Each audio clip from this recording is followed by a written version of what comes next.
we're going to talk all about blogging, but more importantly, how to write a really great blog post. And a really great blog post does a couple of things for us. One, it ranks high in the search engine results so that people see it and we get a lot of traffic from it. And number two, it converts like crazy. And so it helps our business make more money. It helps us book sales calls. It helps us book our services. It helps us sell our products. It's a really great blog post. And it's one that you're looking at your results 2 or 3 years in the future. And you're looking back at that and you're like, wow, that was a good blog post because I wrote that thing 5 years ago and it still ranks in position 1 and I still get traffic from it every single day.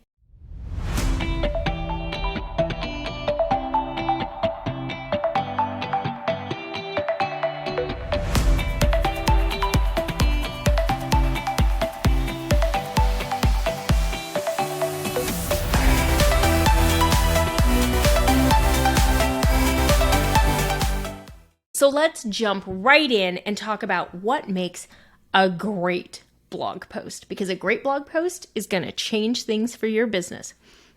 A great blog post has a series of items that you take, a series of steps that you take during the development process. It starts with a fantastic idea that ties to a product or a service or your business, because when we tie to a potential revenue stream, we have a better chance of converting. So I want you to make sure that the blog posts that you're creating tie to your business and they help your ideal customer. Creating blog posts on 27 million different subjects is not going to help you. Google wants to see that you are an expert and your website is authoritative on this particular subject, whatever your subject is. So you need to make sure that your content makes sense from that perspective. Basically, stay in your own lane. Determine what your lane is. Choose your 4 content pillars that all tie to your core products or services and stay in your lane. Create really great content on those core subject areas and really spread out from there. So we talk about the hub and spoke model. So you're going to have a keyword in the center. That's your hub. That's basically your topic or your pillar. And then from there, you're going to have spokes that go all around it. That is your actual content plan. So those are all the different blog posts or all the different social media, all the different topics that fit within your hub, your central pillar. That's what I want you really to think about and make sure that you're doing. So you're going to want to do some research. You're going to want to brainstorm, come up with an idea that you know ties well to your products or services that fits within one of your content pillars. Then I want you to do some research and identify a keyword that your website can rank for, that your ideal customer is using, that is tied to this topic. And the reason I want you to look twofold is my ideal customer using this keyword and can I rank for it? If your ideal customer is not using that keyword, they're not searching that keyword, nobody's looking for it. There's no traffic to get. You're not going to get traffic to a keyword that nobody's searching for. If you write a blog post and you choose a keyword that you can't rank for, you could do everything right. You could have a fantastic blog post, but nobody's ever going to see it, which means you're going to get no traffic to it because your website's not ranking at the top of Google for that keyword, so you're not going to get the traffic. And I don't want you to create content that's not going to generate traffic, because what the heck is the point in that? You need to know that the content you're creating is going to help drive traffic to your website. Otherwise, why are you spending time creating content, right? Let's just be real. We want to make sure we're going to get traffic to it. So now you've got a good idea. You've done some keyword research. Then I want you to write, and I want you to really think about your ideal customer. Who are they? What information do they need? What questions do they have? How am I going to help them? How does my product solve their problem? How does my service help them? Really focus on them. Google's latest big algorithm update is actually referred to as the helpful content algorithm, and Google is continuing to evolve and change and add to the helpful content algorithm. It came out in fall of 2022, so it is relatively new. Their main focus is, does this content help? Is this content written for a person, or is it written for a search engine? Is this content written by an AI tool? You and I can both tell if something is written by an AI tool, the same as Google, the same as your potential customer. A really great blog post is not written by an AI tool. This morning, I was reading a digest that I got from Medium, and I like to stay on top of what are people talking about on Medium, what's happening over there. And so it was on SEO, and it was actually on keyword density score. And I was very curious because Google says don't use, you've heard me talk about it before, Google says don't use a keyword density score, don't write with keyword density in mind, we don't want it, there is no perfect one, etc. So I'm reading this blog post, and it was awful. And I'm like, this is not written by a person. This is AI, 100%. This is a copy paste straight out of AI. I know it has to be. So I just, out of curiosity, I copied and pasted 1,500 words, and I plugged it into an AI content detector just to see. And sure enough, it told me there was only 13% chance that it was written by a human. It was definitely AI content, and it should be edited significantly to make it sound more like a human. We can identify the difference in content created by a human versus content created by ChatGPT and some of the other AI tools. It is not the same quality. So write for your ideal customer. Google does not want and is not going to reward sites that have a bunch of AI content because it's not going to benefit the end user. It's not going to benefit the reader. So just write your own content. You can use ChatGPT for some brainstorming. I've talked about it. I've given you some ideas, some things you can do, but do not write it. Write it in air quotes. Do not just tell it to write me a blog post on X and let it populate and be like, copy paste, I'm done. No, cheaters don't win.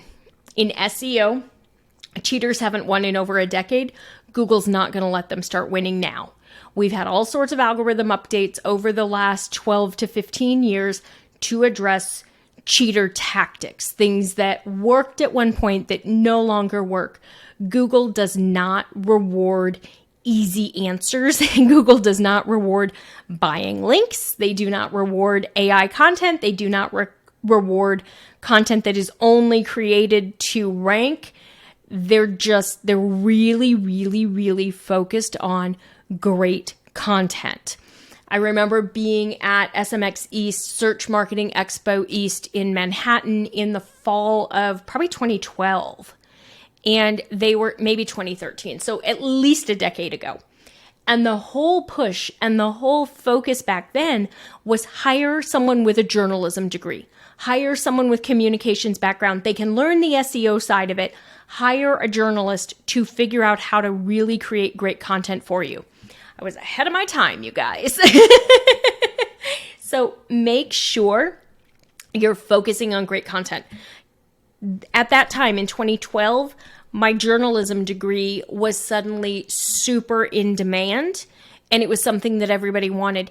It has not changed, and I do not see it changing because here we are in 2023. We still have a focus on creating great content that provides value to our customer. Google's not going to change. So just focus on it and know you're going to need to write your content yourself, at least for now, to have great quality. So you're going to write it. So you've brainstormed, you've identified a keyword, you've written a really great blog post. And I know we're supposed to tell you don't write to a certain word count, and I always say that. And the reality is your blog post needs to be as long as it needs to be to provide value, to answer questions, to give the insights and the depth that it needs. I will tell you, Google tends to rank longer, more in-depth blog posts higher than shorter ones. So if you're thinking that you're going to rank high with a blog post that's 300 words, it's not going to happen. But a blog post that's 300 words basically tells you nothing and really doesn't provide much value to your ideal customer. So you're not going to rank because there's nothing there. Usually blog posts are going to be anywhere from, at this point, 500 words is a pretty short one. 750 to 1,000 is a little more in-depth. And we're actually starting to see some really long, like skyscraper type content where it's just super long, 1,500 to 2,000 words. I honestly think this is part of why we see the recipe posts that tell us about everything, including where they bought the bowl. Nobody cares where they bought the bowl, but they think they need to tell us where they bought the bowl to get it to be long enough. You don't need to do that. Just write a great blog post. Provide value. Ask questions. Think about the questions your ideal customer would ask. Answer their questions. Anticipate them. And just be a resource. Then you want to go back through and you want to edit using your optimization keyword. So look to make sure that you're optimizing and you're editing. So you've edited it, then go ahead and optimize it. Make sure you write a title tag that uses your keyword. Write a meta description that uses your keyword. Remember, these two are going to go in your code. Google's going to read them and Google's going to look at them to understand what your content is about, but they're also going to show to your ideal customer in the search results, which means you want to write them for the person who you hope to have click and come through to your website. So title tag is less than 60 characters, including spaces. Meta description is less than 160, including spaces. Both need to use your keyword. Then you're going to want to make sure you look at your headers in your blog post. Those are your sections. So how you've broken up your blog post or how you've broken up your content piece, make sure you have your keyword in those sections. If you've used, so an H1 tag by default is generally the name of the page, the title of the blog post, etc. Most website builders. If you have to edit yours, you have to add one, make sure you use your keyword in there. If not, make sure your keyword is in your title of your piece, which it should be, because remember, we chose a keyword before we started writing. Then I want you to make sure it's in your headers, your H2 or your H3. Your H2 are your section headers and your H3 are your subheaders for your sections that break down. So if you have 3 points and you have 2 points in each of those 3, your big points are H2 and your small points are H3. Then you want to make sure that you have an image or multiple images. It's actually ideal to have one image every 200 to 500 words. You want to break it up. If you have something that you really need images to help showcase what's going on, to help explain the post, use extra images. If you're like me and you do a podcast and a video version and a blog, go ahead and add in your video or your audio version on your blog post page, because that's going to help people connect in different ways. Make sure you're using your keyword in your video file or in your image file. Make sure you're using your keyword in your image alt text, because again, Google's going to look for that. If you don't yet have my SEO content quick start guide, go ahead and visit the freebies page. I have the link in the notes. You can also go to the website etchedmarketing.com. Freebies is in the navigation towards the right. Or if you want to take the really super easy route, find me on Insta. Make sure you follow me while you're there. And then just DM me the word SEO. And that's actually going to have the little chat bot send you the SEO content quick start guide. And that's got all the rules for your optimization and a checklist that's going to explain to you exactly how to do all of this and let you really see to make sure you've done what you need to from an SEO standpoint before you hit publish on your next blog post. So your really great blog post involves a keyword that you can rank for that your ideal customer uses, a topic your ideal customer is interested in, enough content to really be helpful and give them great insights and information, your background, your expertise, your experience, your personal anecdotes to really build it and round it out. And then optimization so that Google understands what it's about, so they're more likely to show it to more people to bring targeted relevant traffic to your website so that you can start to nurture them. Writing great blog posts makes a huge difference.